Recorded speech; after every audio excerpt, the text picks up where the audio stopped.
Durant tout le XXe siècle, la Suisse a construit l'image d'une nation ordonnée, propre et harmonieuse. Pour y parvenir, la société tout entière devait respecter un code de conduite fondé sur des valeurs morales inflexibles. Il y a un ordre social qui est jugé bon pour tout le monde, et ceux qui n'y entrent pas, on les y met de force dans cet ordre social-là. Des dizaines de milliers de Suisses perçus comme différents ou parce que leur comportement choquait les bonnes mœurs ont ainsi fait l'objet de décisions administratives arbitraires. Des enfants ont été arrachés à leurs parents et placés sous tutelle dans des familles d'accueil ou en maisons de rééducation. Des adultes ont été jetés en prison, sans procédure judiciaire, alors qu'ils n'avaient commis aucun crime. Pour le bien de la société, pour le bien de tous. Il y a donc, au fond, 3 conditions pour que l'on puisse prendre une décision en matière administrative. Il faut que ces personnes s'adonnent à l'inconduite ou à la fainéantise, qu'elles s'y adonnent habituellement, et que, s'adonnant habituellement à la fainéantise ou à l'inconduite, elles compromettent par ce fait même la santé et la sécurité publique. Dans le cas particulier, vous défendez l'ordre public et non pas tellement les intérêts du malheureux, car en fait, il s'agit souvent de personnes. C'est exact, c'est l'ordre public qui est en cause, n'est-ce pas?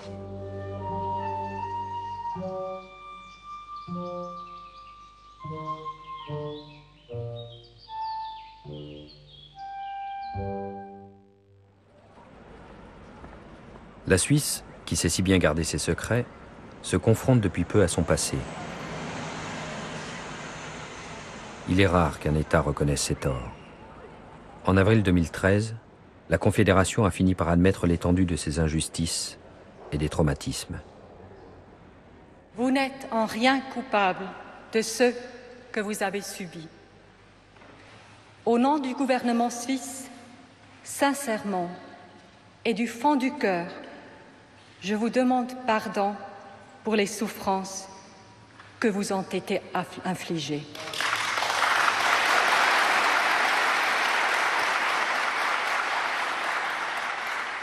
Il y avait des gens qui disaient « Ouf, fais attention parce que ça c'est un dossier très délicat, ça sera presque impossible de faire quelque chose ». Et moi j'avais décidé non, il faut y aller parce que déjà depuis trop longtemps on n'a pas regardé ce qui se passe, alors on ne peut pas continuer. Pour nous, la première chose, c'est pas de chercher la faute ou la responsabilité, mais tout d'abord, je pense, ça commence en disant qu'est-ce qui s'est passé, si on veut éviter que ça se reproduise dans le futur. La confrontation avec ce passé enfoui s'annonce longue et douloureuse. La Confédération estime que 15 à 20 000 victimes seraient encore en vie. Beaucoup de documents ont été détruits. Beaucoup sont éparpillés dans de nombreux services administratifs. Mais depuis les excuses fédérales, de plus en plus de victimes réclament l'accès à leur dossier et prennent la parole.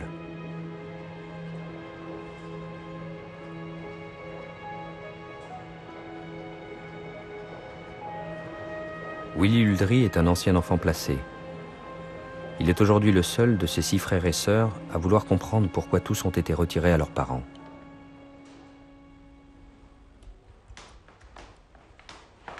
Alors voilà le dossier en question, que vous allez enfin pouvoir voir dans son intégralité. Donc il compte à peu près 181 pièces.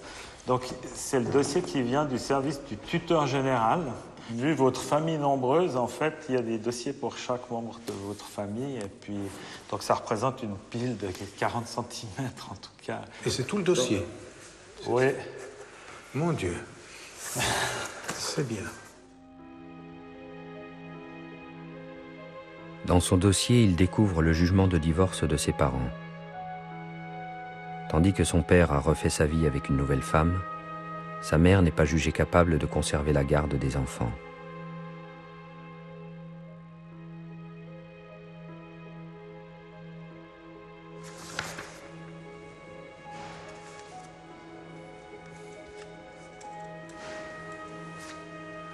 Des voisins ont déclaré « Il m'a semblé que Dame Huldry ne s'occupait pas beaucoup des enfants, qui étaient souvent à la fenêtre, seuls. » Et une autre « Parfois les enfants étaient un peu délaissés. »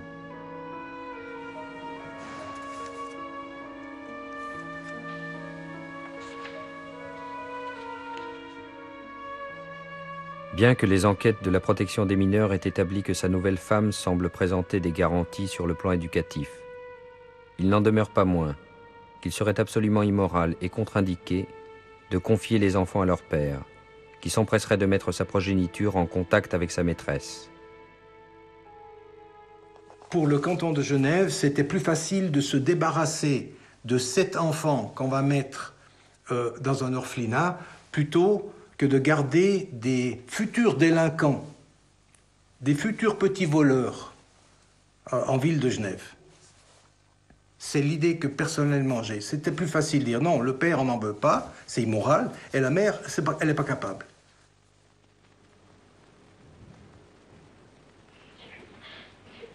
Pour la collectivité, les gens pauvres devaient être des travailleurs dociles et discrets.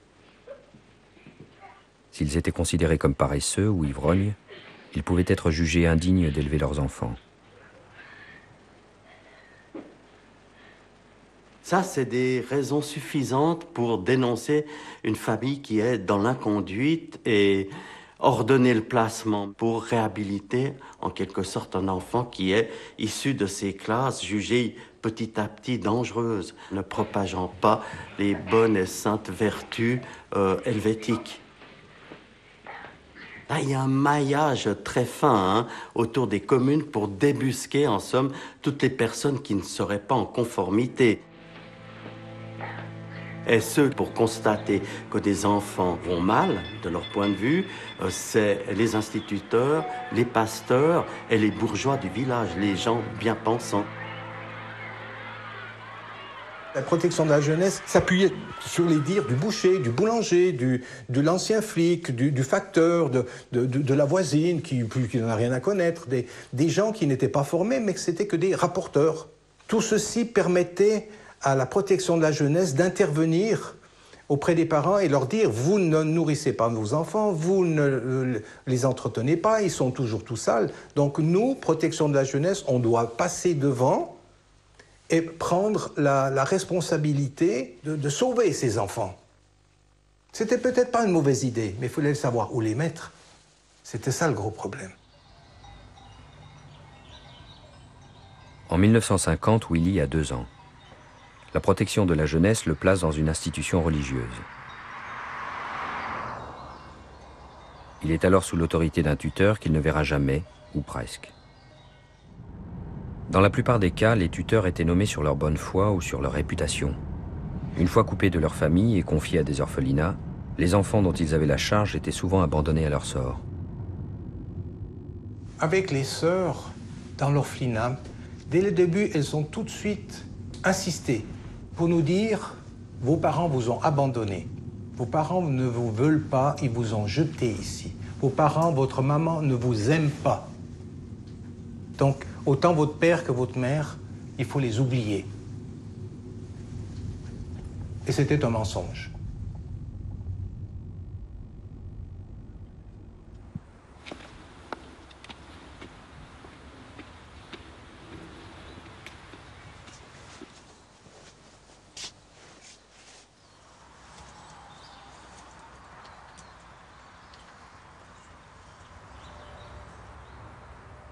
Trop de gens ont souffert là-dedans, trop. C'était une maison des tortionnaires, c'était une maison de redressement, c'était... Il y a tout eu là, il y a tout eu là-dedans.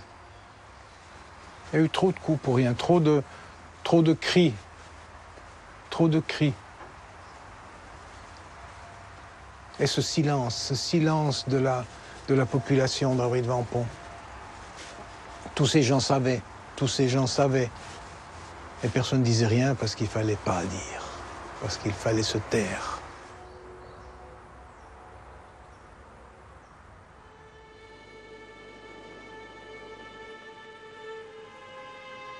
Au milieu du XXe siècle, en Suisse, plus de 600 établissements accueillaient des enfants. Près de la moitié étaient tenus par des religieux.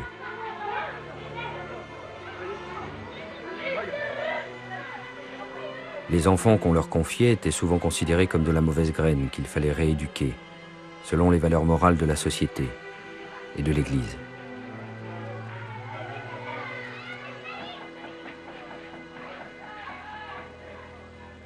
Jamais trouvé quelqu'un qui dise on fait ça pour le mal. Non, non, c'est toujours pour le bien de la société, de l'enfant et de la patrie.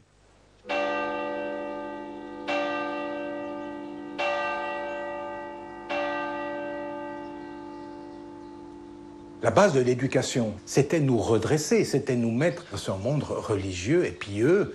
Mais sous leur habit de nonnes, ces sœurs se transformaient en démons, vivaient avec la baguette à la main. Et il y a le coup et le vilain coup. Ça passe de la gifle à la torture. Et on entendait crier le gamin 50 mètres autour du bâtiment. Et on l'entendait s'essouffler. Personnellement, j'ai les souvenirs des voix de mes frères et de mes sœurs.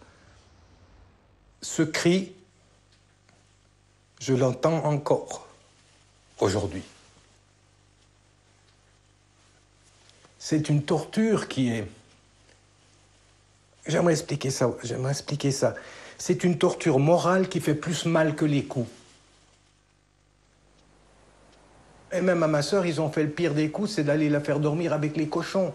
C'est le paysan le lendemain matin qui l'a vu, qui l'entendait pleurer et crier, qui l'ont sorti. Mais nous, on l'entendait depuis la chambre. Mais vous dormez pas la nuit. Vous dormez pas la nuit.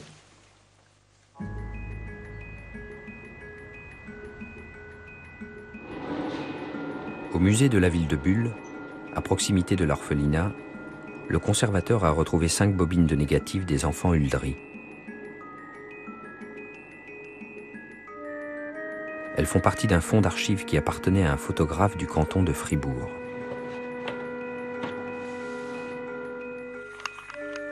Sur ces images, des fantômes surgissent soudain du passé.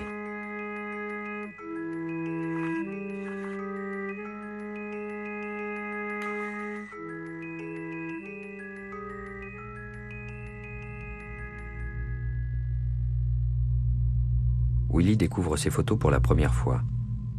Son grand frère Laurent l'accompagne.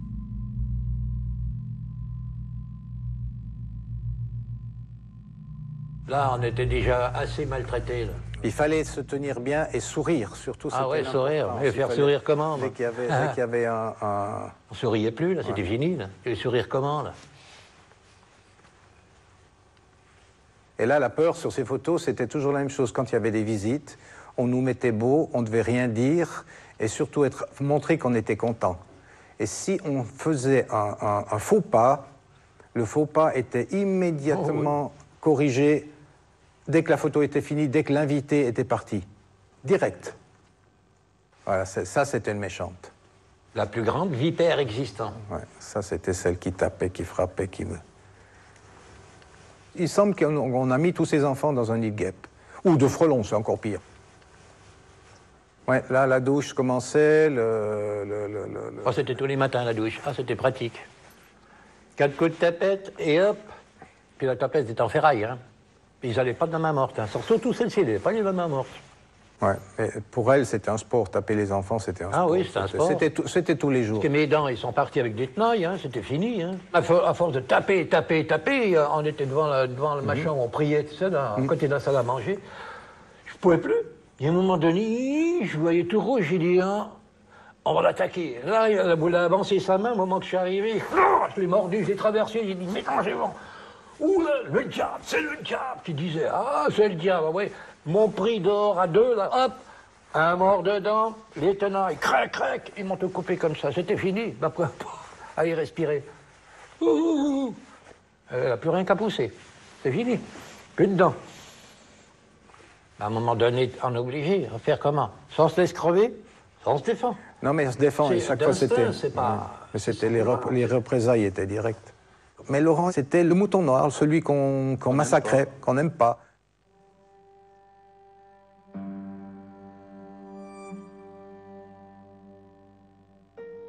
À quel âge le curé du village abusait de toi? T'avais quel âge en gros? Oh, je devais...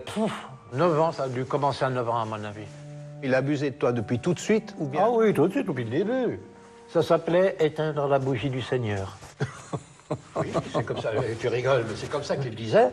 Tu allais derrière la sacristie, et hop, il dit voilà, attends, voici, il mettait de la graisse de saindoux, c'était du saindoux à l'époque, et puis avec ça, et hop, mais quand il allait tout au fond, pas gueuler, il ne doit pas rien dire, hein. Alors on mettait une patte en rond dans la bouche, puis ça y est, là, il y allait, puis c'était fini. Quand c'était terminé, Jésus te récompensera. Tu auras le droit d'éteindre la bougie là-haut. Oh, tu peux éteindre la bougie, tu n'arrivais même pas à te lever, tu as la colonne qui sifflait jusqu'en haut dans la nuque. Mais ça va, quoi. Mais lui, je l'aurais flingué, mais souffrir à un tel point.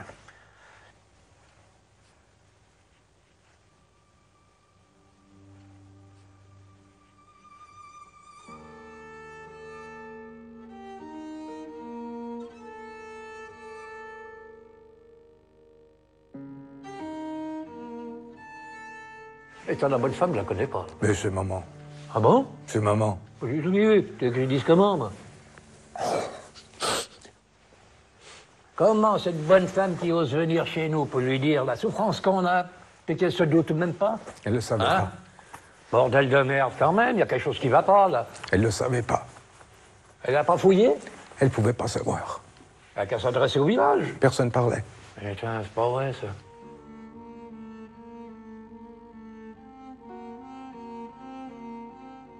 Je peux vous dire chaque seconde de cette photo, je sais. Aucune idée, alors. Ça, on ne savait même pas qu'elle venait, alors. On nous Oui, dit rien, dernière minute. Ah, il y a votre maman qui arrive. Ah, bon. Voilà, c'était ça. On est content. On dit, ah, on va partir. Elle était venue avec avec son frère Willy.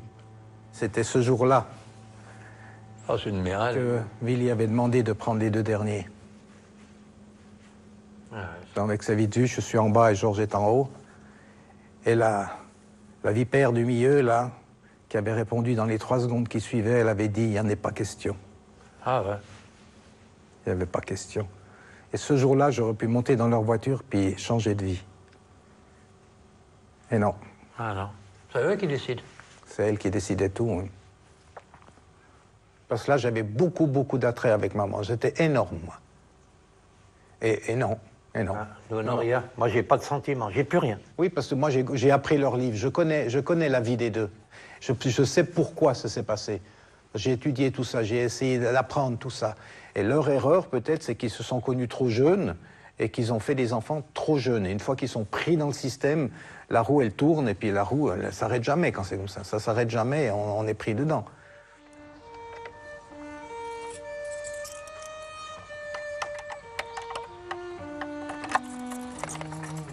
Ce système répressif et arbitraire est d'autant plus implacable qu'il repose sur les citoyens eux-mêmes. Élus, religieux, notables et tuteurs sans aucune formation avaient beaucoup de pouvoir dans la gestion des affaires sociales. Un fonctionnement propre à la Suisse. Beaucoup de ces citoyens ont fermé les yeux sur les conditions de vie et le sort des enfants. Mon histoire, je n'ai pas voulu la raconter ni à ma fille, ni à mes proches, parce qu'ils ne pouvaient pas comprendre. Alors, voilà.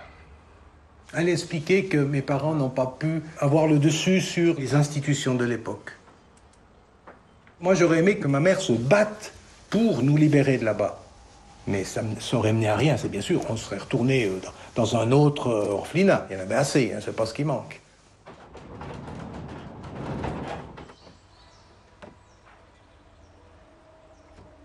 Comment est-ce que moi j'arrive à m'expliquer que des prêtres, des religieuses ou des laïcs catholiques pratiquants aient pu être violents physiquement, fouetter des enfants ou abuser d'eux sexuellement, je dirais j'aimerais le comprendre mieux.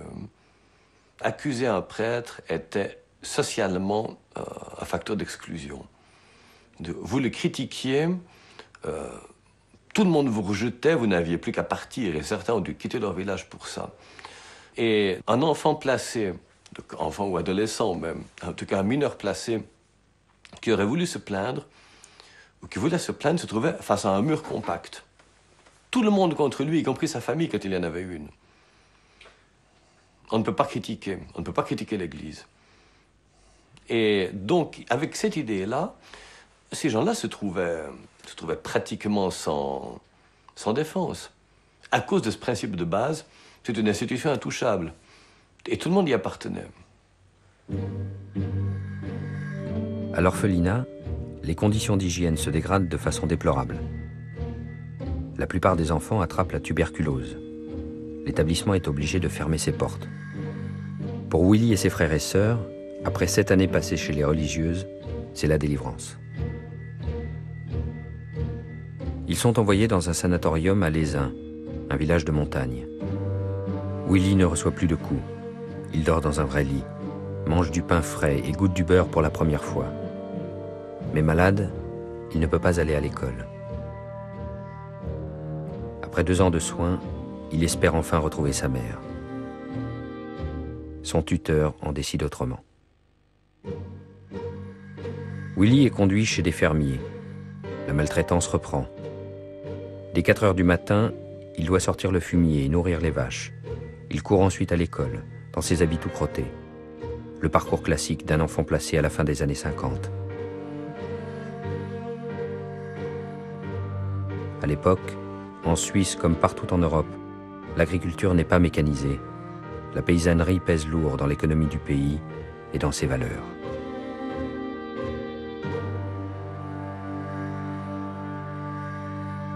Les enfants placés chez des paysans sont une main-d'œuvre corvéable à merci et sûre.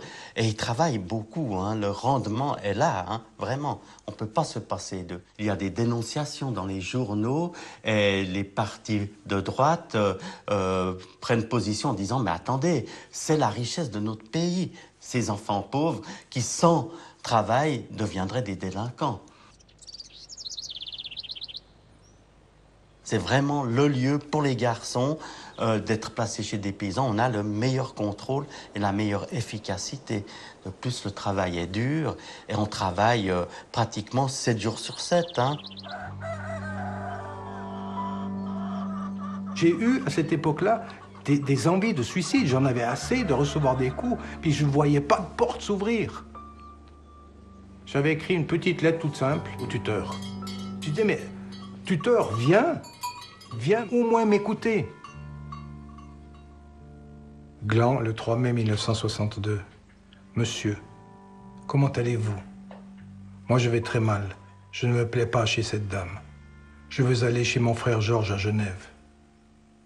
Si vous venez me trouver à Gland, ne parlez pas de ceci devant la famille. Prenez-moi à part. Willy Uldry. Quand je lui ai écrit cette lettre, je l'ai eu au téléphone. Alors il m'a dit, écoute Willy, tu n'as pas le choix. Cette famille est bien. Alors tu rétractes tout ce que tu as dit, tu reviens sur tes paroles et tu écris comme quoi tout est bien et tout va bien. Sinon, l'autre chose, c'est maison de correction. Gland, le 16 mai 1962. Monsieur, suite à notre entretien téléphonique, je certifie vous avoir demandé pour rester pensionnaire dans cette famille. Par la même occasion, je vous promets de toujours la satisfaire par ma bonne conduite. Salutations respectueuses, Willy Uldry.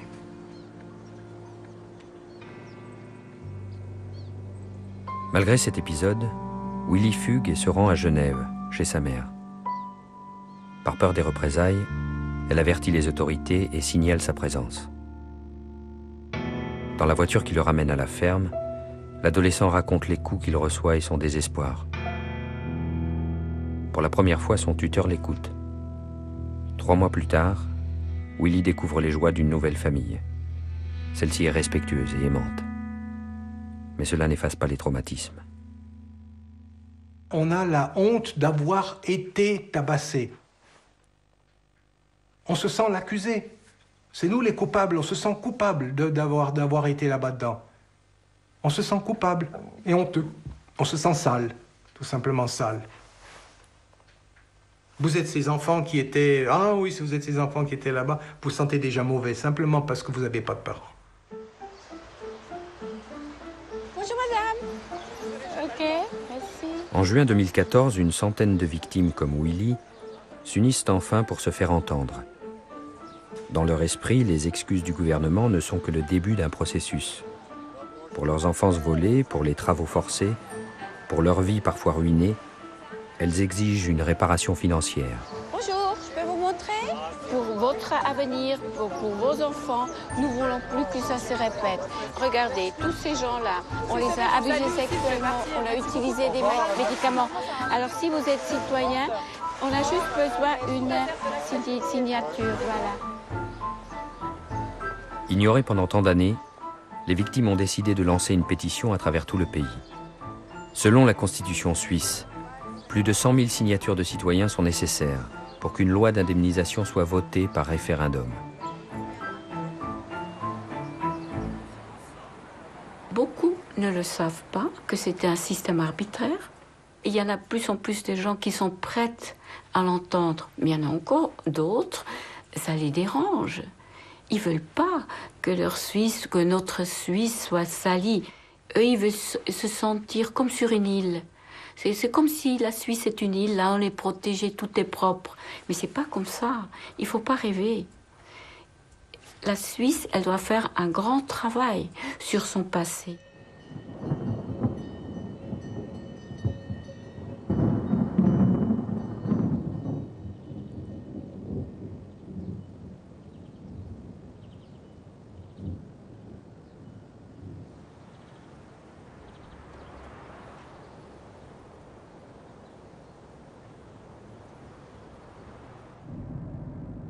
Ursula Müller-Biondi a révélé son histoire plus de 30 ans après les faits.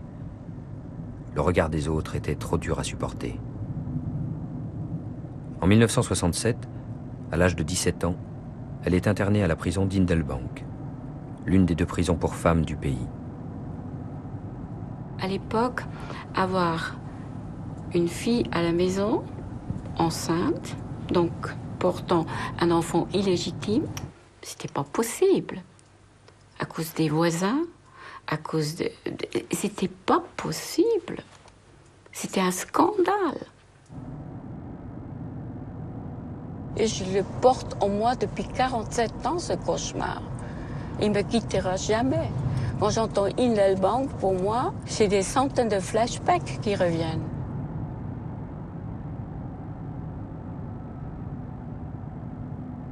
J'entends mes cris, parce que j'étais tellement désespérée. Et je me rends compte combien de vies foutues se cachent derrière ce mot Hindelbank. J'ai vu des gens mourir là-dedans, mais c'était beaucoup plus caché, beaucoup plus caché.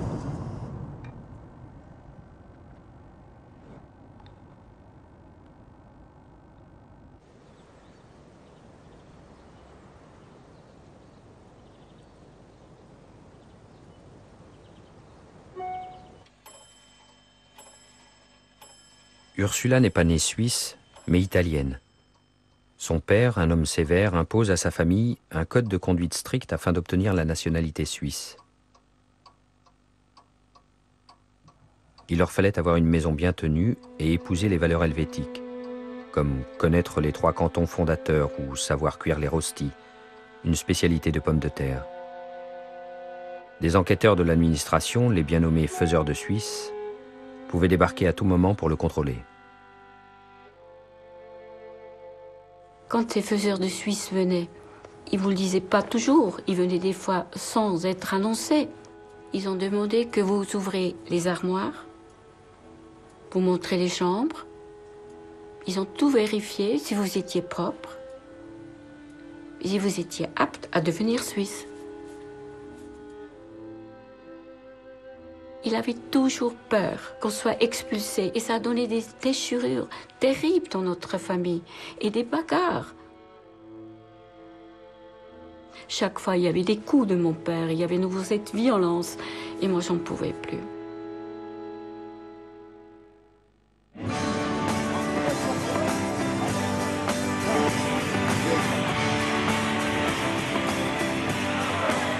Ursula grandit dans les années 60. Elle adore les Beatles et les Rolling Stones. Comme beaucoup de jeunes de son âge, elle brûle d'envie de briser les tabous. Partout en Europe, le conformisme craque, les sociétés chancellent.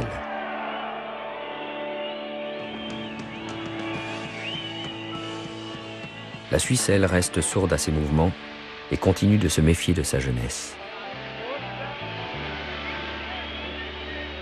dans cette période, je suis devenue un peu rebelle. Je voyais la société différemment et qui n'a plus confiance dans les adultes. Et mon père, il a absolument rien pigé à l'époque. À 16 ans, Ursula cherche à s'échapper du carcan familial. Elle rencontre un homme de 7 ans son aîné et en tombe amoureuse.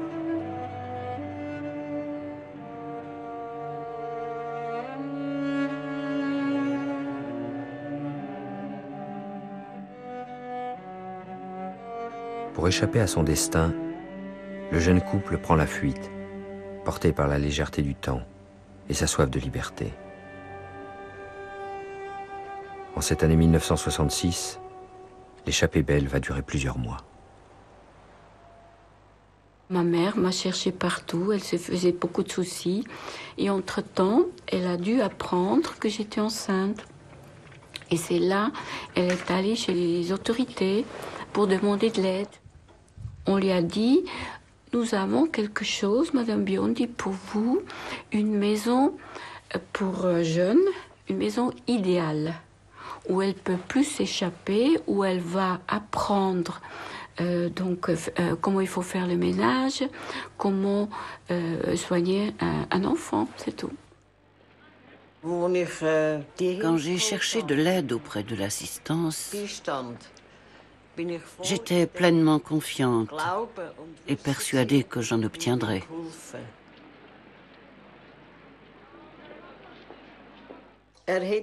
Alors ce conseiller me disait qu'il avait un endroit, mais il ne me disait pas où. Je n'avais pas non plus le droit d'aller le voir. Il me disait simplement, quand la police viendra, on l'y emmènera. Je ne savais pas ce que c'était, ni même dans quelle commune ça se trouvait. Je recevais simplement une lettre que je devais signer, où c'était écrit « Pour la protection de la jeune mère et de l'enfant à venir, elle sera envoyée à Hindelbank dans ce foyer. »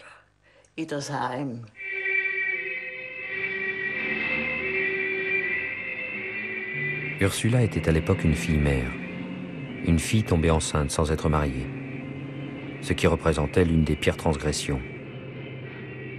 Les tutelles avaient le pouvoir d'envoyer directement en prison ces jeunes femmes qui menaçaient l'ordre social. Elles devenaient alors des internées administratives. Il y avait un portail, il rentre là-dedans, et je me suis dit, mais je suis où là? Et je voyais les fenêtres avec des barreaux, mais je ne me rendais pas compte. Le fait que j'ai rien fait de criminel, je ne comprenais pas. J'ai jamais été devant un juge. Mais qu'est-ce que c'est les barreaux? Pourquoi ma porte, elle n'a pas de poignée? C'est ça.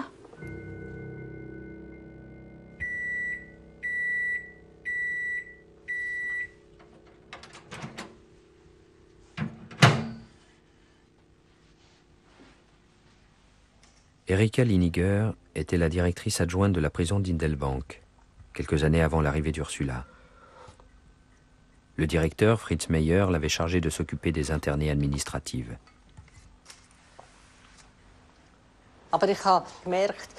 Je me suis rendu compte que toutes les internées administratives ne savaient pas qu'elles étaient au fond arrivées au pénitencier d'Hindelbank.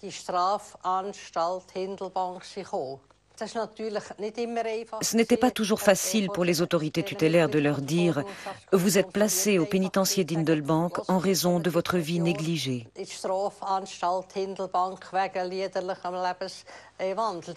Ils n'avaient même pas le courage de le dire à ses filles. Finalement, la société ne savait pas quoi faire d'autre que de mettre ces jeunes filles à Hindelbank.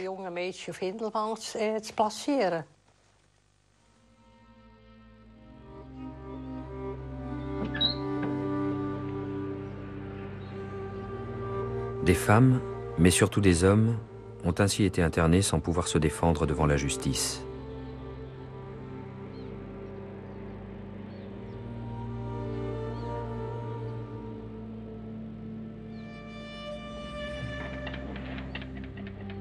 Je pense qu'aujourd'hui, le monde nous met quand même à part.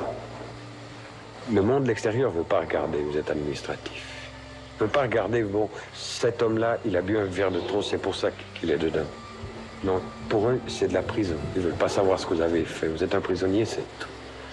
Et on vous met à part.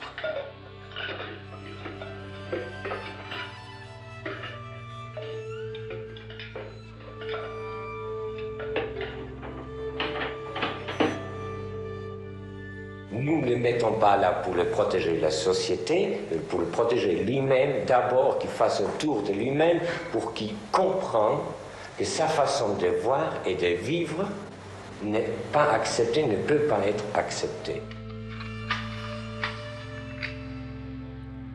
Il s'agit de mettre ces gens sur le bon chemin pour qu'ils soient des gens utiles pour la société. Et il faut savoir choisir les moyens et les méthodes pour les réadapter à une vie dans la société.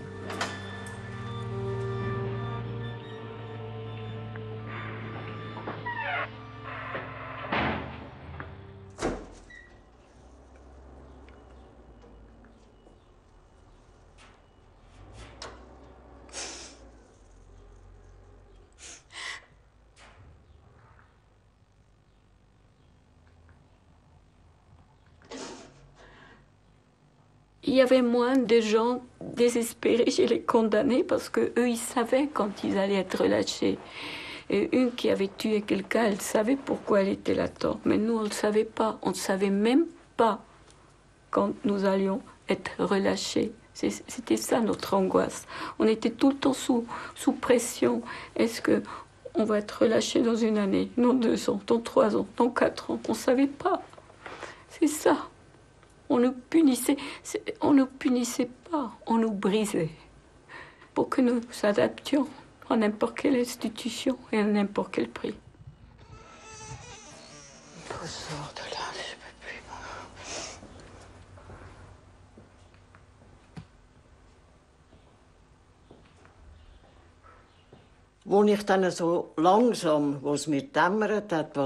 Quand j'ai compris quel type d'institution c'était, que ce n'était pas un foyer, mais bien une prison, j'ai demandé à voir le directeur, M. Meyer. Je lui ai dit que ce n'était pas la bonne place pour ma fille, qu'elle ne devait pas être ici car elle n'avait rien commis. Je voulais qu'elle sorte. J'avais presque peur. C'était comme autrefois devant les curés ou les médecins. On avait une haute estime envers eux. On avait peur de s'y opposer. Je me demandais ce qu'il arriverait si j'étais insolente. Et j'ai beaucoup pleuré à cette époque, car j'aurais aimé que ce soit différent. Mais je ne pouvais rien faire, j'étais bloquée par les autorités. Ils avaient décidé, alors c'était comme ça.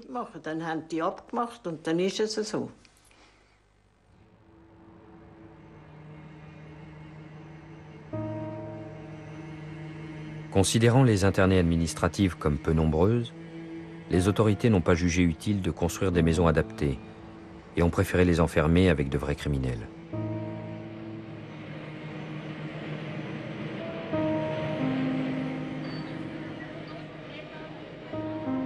Pourtant, en 1967 à Hindelbank, près de la moitié des détenus étaient des internées administratives. Seule la couleur de l'uniforme les distinguait. Les internées administratives étaient en brun, les détenus en bleu. Mais le travail était le même.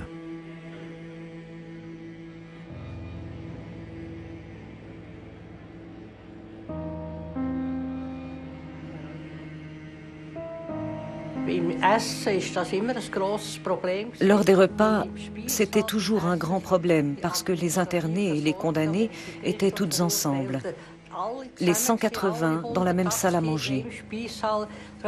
Il y avait toujours des bagarres entre ces deux groupes. Et le directeur, Meyer, devait toujours intervenir pour qu'elle se calme. Les internées administratives étaient des jeunes filles relativement agressives qui se révoltaient contre le fait qu'elles étaient internées à Hindelbank. En fait, on était plus maltraités que les condamnés. D'ailleurs, les condamnés nous traitaient des fois comme des underdogs, des sous-chiens.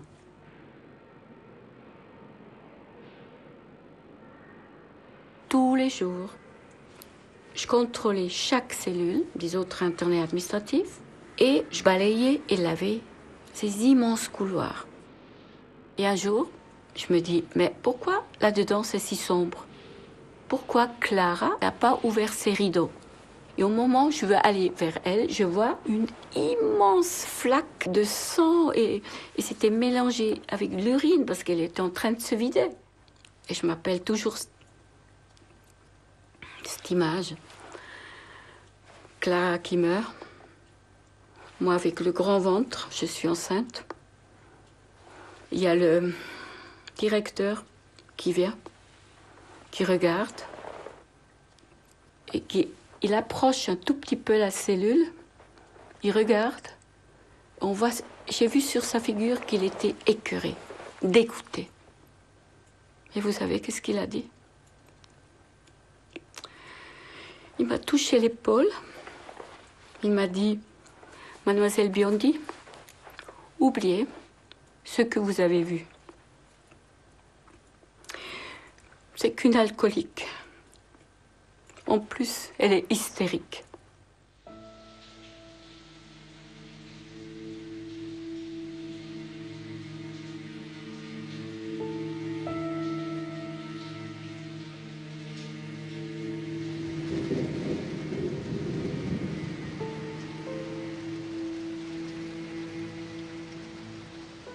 Quelques mois après son entrée à Hindelbank, Ursula accouche à l'hôpital de Berne.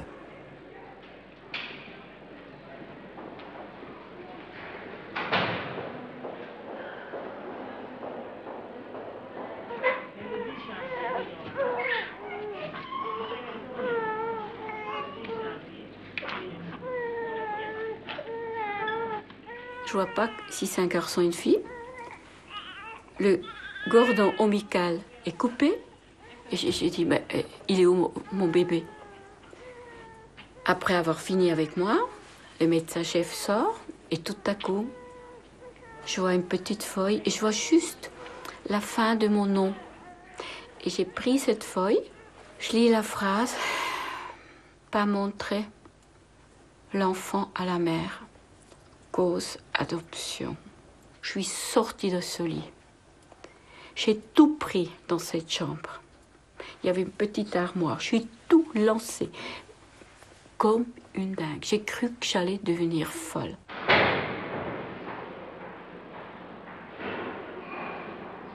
Dix jours après, je me suis dit, on va retourner à la maison à Zurich. Je suis sûre, mes parents vont venir me chercher. Et je vois tout au fond le médecin-chef avec mon bébé sur les bras. Il le lève comme ça. Maintenant, il dit adieu à ta mère. Et au moment où je veux crier, courir après mon bébé, parce que j'étais tellement sous choc, il y a elle me coince le bras, elle me dit, ne hurle surtout pas. Il faut leur montrer maintenant que tu peux être une bonne maman. Et c'était tout. Et j'étais sous le choc, j'étais comme un robot. Et je suis sortie avec le directeur dans sa voiture. De nombreuses femmes mineures ou célibataires étaient contraintes d'abandonner leur enfant dès la naissance.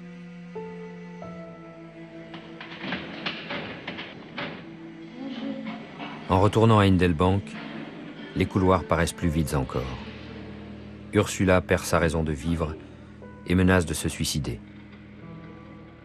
3 mois plus tard, sa mère parvient à convaincre les autorités de lui redonner son bébé, un garçon, et de la faire sortir. Pour son placement, elle doit en outre payer des frais. En fin de compte, Ursula sera restée 1 an derrière les barreaux. Da fühle ich mich vom Staat grausam verraten. Wie meine Eltern haben ja fast 7000 Franken gezahlt für das soi-disant Erziehungsheim, das ich jetzt Ein Lehrmacher. Und ich habe nie verstanden, wieso dass man das mit uns gemacht hat. Ja. Wir sind ja nicht Kriminelle gewesen. Okay, wir sind ja geheiratet und haben Kinder bekommen. Ich glaube auch, dass in der heutigen Gesellschaft viele gar nicht verstehen können, dass es so etwas überhaupt gegeben hat. Das ist fast realitätsfremd. Ja, und dass wir noch da sind. Ja. Wenn es viel mehr Aufklärungen gegeben hätte, dann hätten wir nicht noch zusätzlich zu den Traumatisierungen noch zusätzlich unter der Stigmatisierung noch leben.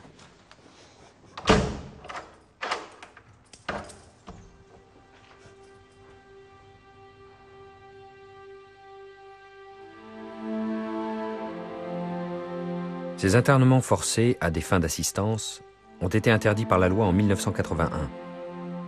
Ils entraient en contradiction avec la Convention européenne des droits de l'homme que la Suisse a ratifiée en 1974. Entre 1974 et 1981, pendant 7 années de flou institutionnel, les autorités ont continué à enfermer des innocents, en violation de l'article 5 de la Convention européenne. Dans certains cantons, cela a duré plus longtemps encore, malgré la loi.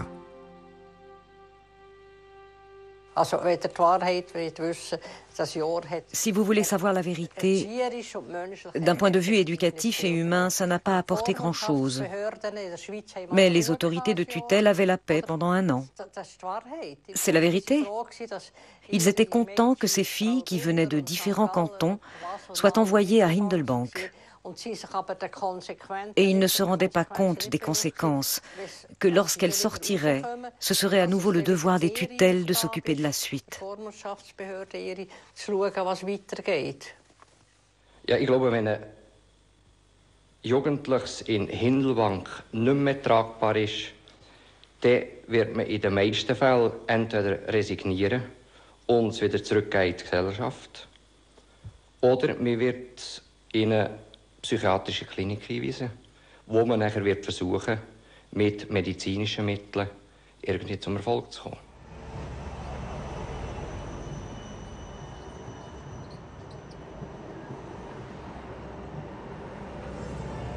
Jusqu'à la fin des années 70, la société suisse a cherché des réponses médicales à des problèmes sociaux qu'elle n'arrivait pas à résoudre.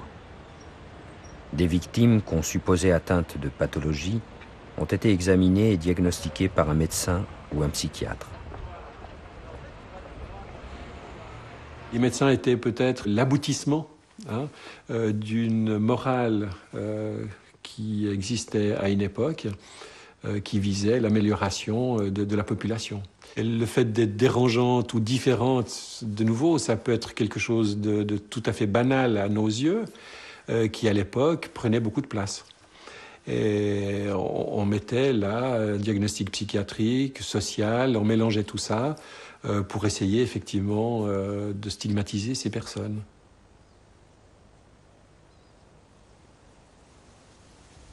Au bout de cette logique hygiéniste, il y a la stérilisation.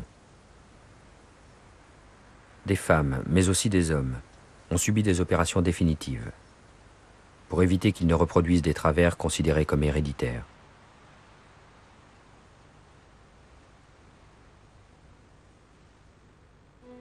Placée dans un foyer religieux à l'adolescence, Marie-Louise Hager a été internée à Hindelbank en 1960, accusée entre autres d'avoir une vie dissolue et une sexualité débridée. Stigmatisée pour ses mauvaises mœurs, elle est ensuite envoyée à la clinique psychiatrique de ville, jusqu'à ce qu'un médecin, le docteur Singeisen, donne son accord pour qu'elle soit stérilisée. Quelques années plus tôt, elle a donné naissance à une petite fille, Bernadette, dont elle a perdu la garde, faute de moyens suffisants. Bernadette est donc placée dès l'âge de 1 an dans une famille conservatrice et très croyante.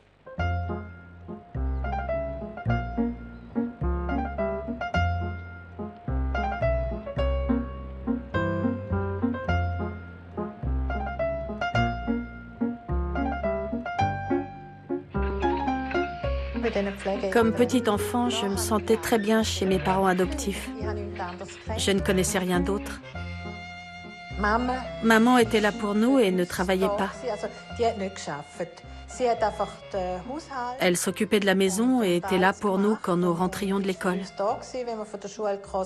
Elle surveillait nos devoirs tandis que papa travaillait toute la semaine.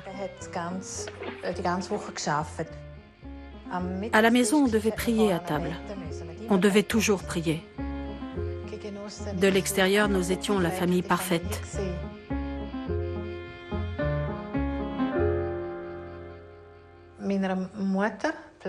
Le frère de ma mère adoptive était mon tuteur. Il pensait qu'il fallait éviter que je devienne comme mes parents biologiques.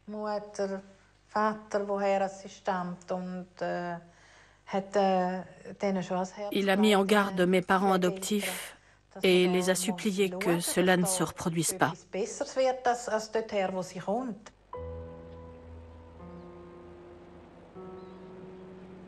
Bernadette grandit. À 7 ans, sa mère est dépassée par son tempérament hyperactif. Elle commence à se poser des questions sur la normalité de sa fille adoptive.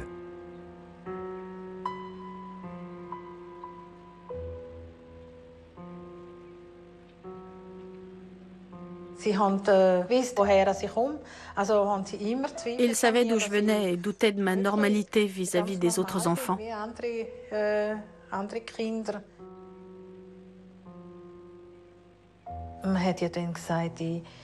À l'époque, on disait que je me masturbais.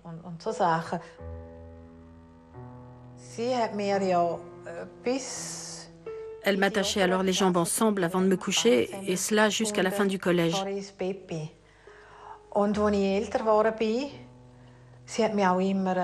Elle m'a aussi toujours donné le bain jusqu'à la puberté, et ça devenait insupportable. C'est clair que c'était un contrôle pour que rien n'arrive.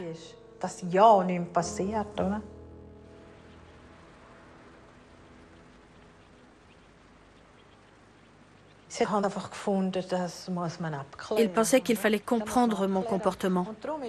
Nous sommes donc allés voir un psychiatre pour enfants pour clarifier ma relation à la sexualité.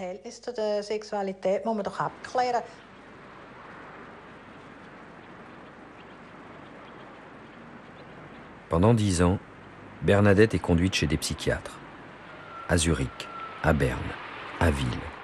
À chaque fois, la liste des diagnostics s'allonge. Hyperactivité infantile, trouble du tronc cérébral, hystérie douce, proche de la débilité, structure du caractère psychopathe. Sa famille craint de plus en plus qu'elle ne ressemble à sa mère biologique.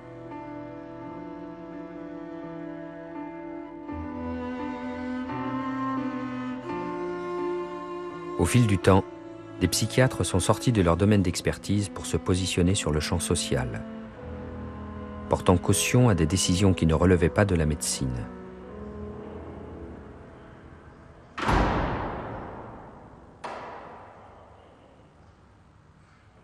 Les psychiatres sont à la recherche de nouveaux terrains, ça, il n'y a pas de doute.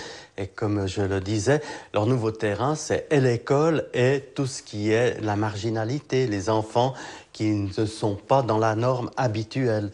Donc, et en plus, ils viennent avec leur théorie de type scientifique promettre vraiment des changements. On est capable de guérir tous les enfants anormaux, insensés, à moins qu'ils aient des tares physiques trop importantes. Des tas de discours, on les croit. Donc, ils promettent quelque chose, bien sûr, jusqu'à ce qu'on découvre que ce qu'ils promettent ne tient pas la route. Il faudra beaucoup de temps, hein.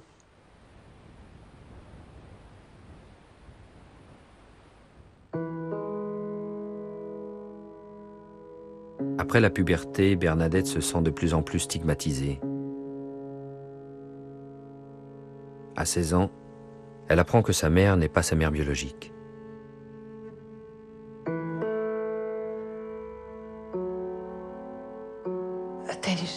Pour moi, un monde s'écroulait.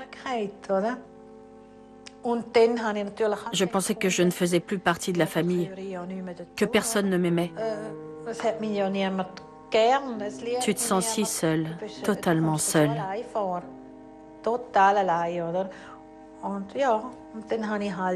Alors j'ai cherché la reconnaissance et l'amour en dehors de la maison. parce que tu te sens trahi.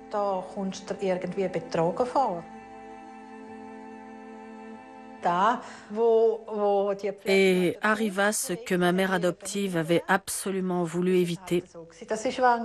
Je suis tombée enceinte. Je m'en suis rendu compte, mais je ne disais rien. Je me disais, ils vont me battre à mort si c'est comme ça.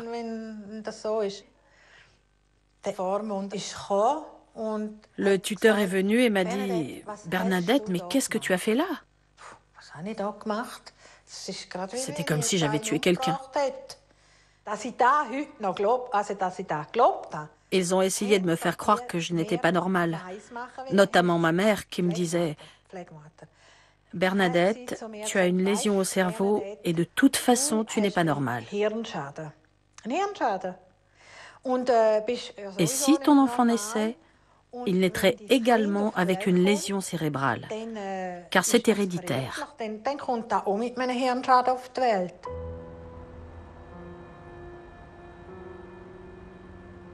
Bernadette est envoyée à la clinique psychiatrique de Ville, dans le service du docteur Singeisen, le même qui auparavant avait recommandé la stérilisation de sa mère. Le docteur Singeisen était assis au milieu. Je le vois encore aujourd'hui en face de moi. Il était comme un juge qui a signé mon arrêt de mort. Au fond, il n'était pas tellement question de mon enfant. Au contraire, il me posait des questions idiotes. S'il avait dit « mais non, elle est normale », ça ne serait pas arrivé. Et les autres auraient pu dire ce qu'ils voulaient.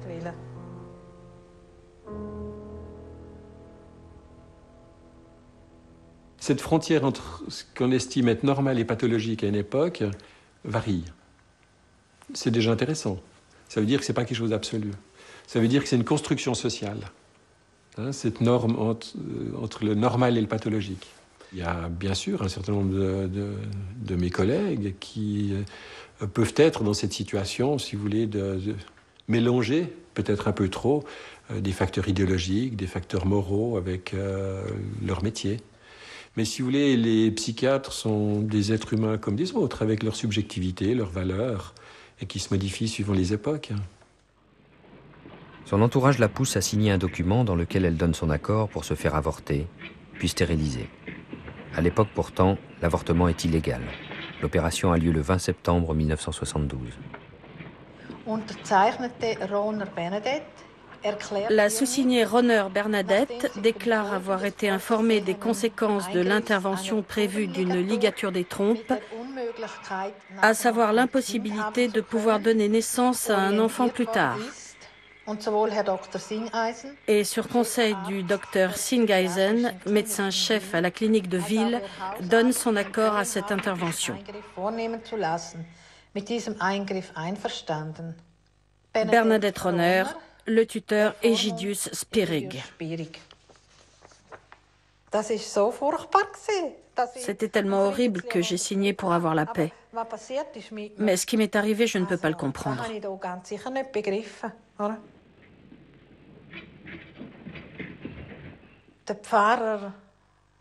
Le prêtre, ainsi que ma mère, qui était pieuse, l'a justifié devant Dieu. Le médecin a voulu se démarquer avec son rapport. L'hôpital psychiatrique a voulu voir confirmer son eugénisme.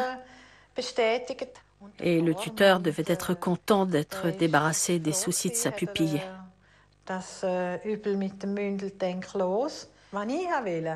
Mais personne n'a voulu savoir ce que moi je voulais.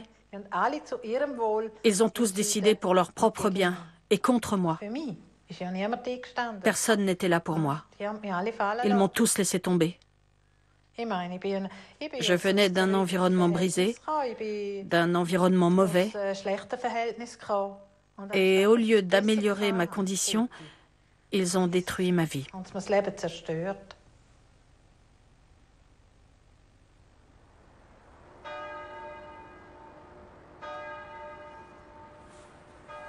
Peu après, Bernadette s'est mariée.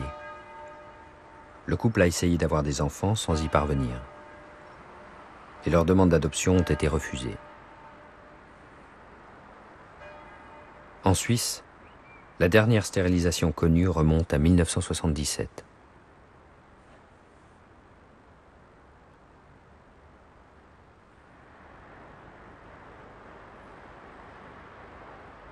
En décembre 2014, Bernadette, Ursula et une centaine d'autres victimes se retrouvent au Palais fédéral, à Berne. En seulement 8 mois, leur initiative populaire a réuni près de 110 000 signatures. Leur espoir repose désormais sur les citoyens.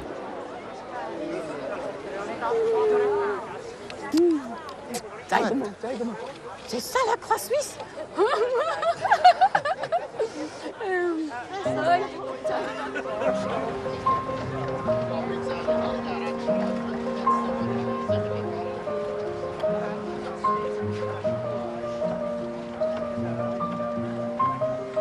Le gouvernement a installé une commission d'experts indépendants. Aujourd'hui, c'est à eux de faire la lumière sur le nombre précis de vies brisées et de destins volés.